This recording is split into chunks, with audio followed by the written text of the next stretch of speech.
નમસ્કાર વિદ્યાર્થી મિત્રો, ધ સ્માર્ટ લર્નર ચેનલમાં આપનું સ્વાગત। આજે આપણે ધોરણ 11 વિજ્ઞાન પ્રવાહ અને સામાન્ય પ્રવાહમાં વિષય સંસ્કૃત પ્રથમ પરીક્ષાનું પ્રશ્નપત્રનું પરિરૂપ જોવાના છે। તો તે પરીક્ષા 50 માર્કની રહેશે અને તેનો સમય 2 કલાક।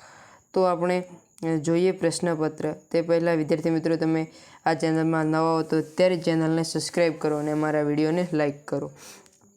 તો અહીં હેતુલક્ષી પ્રશ્નો 15 પૂછાવાના છે। હેતુલક્ષી પ્રશ્નો 15, તેના કુલ 15 માર્ક્સ। અને ટૂંક જવાબી પ્રશ્નો આપણે 15 પૂછાશે, તેમાંથી કોઈ પણ 10 લખવાના છે। અને ટૂંક જવાબી પ્રશ્નો બીજા પ્રકારના પૂછાશે, તે 1 હશે, તેમાંથી 1 લખવાનો છે। 1 આપેલો છે તે ફરજિયાત હશે, તેના 3 માર્ક્સ।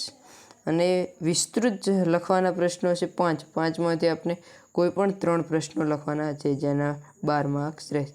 એમ કુલ 36 પ્રશ્ન આપેલા છે, તેમાં તમારે 29 પ્રશ્નો લખવાના છે।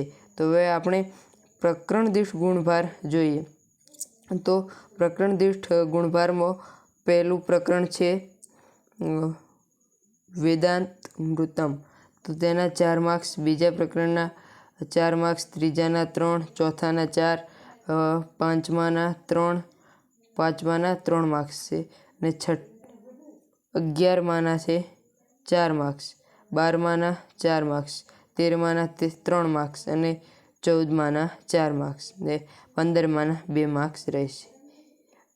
15માના 3 માર્ક્સ અને ન્યાયના 2 માર્ક્સ છે। અને છંદ અલંકારના પણ 2 માર્ક્સ છે।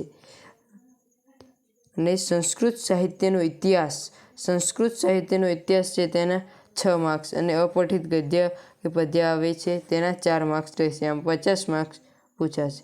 તો હવે આપણે વિભાગ વાઇઝ જોઈએ। તો વિભાગ એમાં તો પહેલો અને બીજો પ્રશ્ન છે પદ્ય ખંડનો માતૃભાષામાં અનુવાદ કરો। તેમાં કોઈ પણ એક તમારે માતૃભાષામાં અનુવાદ કરવાનો છે, તેના માર્ક્સ 4 રહેશે। અને વિવરણાત્મક નોંધ લખો અથવા વિવરણાત્મક નોંધ લખો, તો અહીં તેના 2 માર્ક્સ રહેશે। અને જે ત્રીજો પ્રશ્ન છે, ચોથો પ્રશ્ન શ્લોક પૂર્તિ કરો તેવો હશે, તો શ્લોક પૂર્તિના 2 માર્ક્સ રહેશે। અને 5મો અને 6ઠ્ઠો પ્રશ્ન નીચે આપેલા વિકલ્પોમાંથી યોગ્ય વિકલ્પ પસંદ કરી સાચો જવાબ લખો, તો એ વિકલ્પનો 2 વિકલ્પ પૂછાશે, તેના 2 માર્ક્સ। અને વિભાગ બીમાં 7મો અને 8મો પ્રશ્ન હશે ગદ્ય ખંડનો માતૃભાષામાં અનુવાદ કરો। આ ગદ્ય વિભાગી પદ્ય આવશે અને વિભાગ બીમાં ગદ્ય આવશે, તો તેમાં કોઈ પણ એક, તે 4 માર્ક્સનો। વિવરણાત્મક નોંધ, તે 2 માર્ક્સનો। રિક્ત સ્થાનોની પૂર્તિ કરો, એ 2 માર્ક્સનો। અને નીચે આપેલા વિકલ્પો હશે 2 માર્ક્સના। અને વિભાગ સી જોઈએ, તો વિભાગ સી 10 માર્ક્સનો છે। વિભાગ સી 10 માર્ક્સનો, તેમાં ગદ્યખંડ વાંચી નીચેના પ્રશ્નોના જવાબ લખો, તો ગદ્યખંડના 4 માર્ક્સ। અને સમીક્ષાત્મક નોંધના 2 માર્ક્સ, સંદર્ભ લખો એના 2 માર્ક્સ, વાક્ય કોણ બોલે છે તે ઓળખાવો તેના 2 માર્ક્સ।